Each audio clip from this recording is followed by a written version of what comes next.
ఒక నేలలో రెండు విత్తనాలు ఒకదానితో ఒకటి ఇలా చెప్పుకుంటూ ఉన్నాయి. అందులో మొదటి విత్తనం, ఈ భూమి మీద నాకు బాగా ఏపుగా ఎదగాలి అని ఉంది అని అన్నది. నా వేళ్ళు భూమి పొరల్లోకి చొచ్చుకుపోయి నా మొలకలు అందంగా ఆరోగ్యంగా పెరగాలి. నాకు పూసిన లేత మొగ్గలు పువ్వులు వసంత ఋతువు రాకను తెలియజేయాలి. సూర్యుడి నుంచి వచ్చే కిరణాలు నా ముఖం మీద పడ్డప్పుడు ఆ వెచ్చదనాన్ని నేను ఆస్వాదించాలి.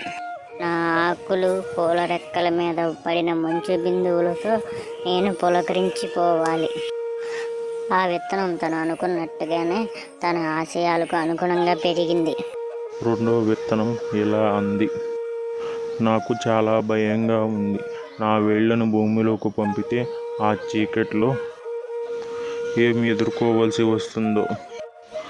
నా లేత వేళ్ళు భూమి పొరల్లోకి చీల్చుకుని వెళ్ళేటప్పుడు ఎన్ని గాయాలవుతాయో. నా మొగ్గలని కీటకాలు నత్తలు తినేస్తాయేమో. నాకు విరబూసిన పూలను కోసేస్తారేమో. అందుకే కొంతకాలం ఆగుదామనుకుంటున్నాను. సమయం వచ్చినప్పుడు నేనే మొలకెత్తుతాను అని అంటూ సమయం కోసం కాచుకుంటూ ఉండిపోయింది. ఈలోపు ఒక కోడిపుంజు పురుగులు గింజల కోసం వెతుక్కుంటూ వస్తూ ఆ గింజను గుటుక్కున నోట ఖర్చుకుంది. మనం ఉన్నతంగా ఎదగడానికి ఎప్పుడైనా సరే రిస్క్, చొరవ అనేది ఖచ్చితంగా తీసుకోవాలి.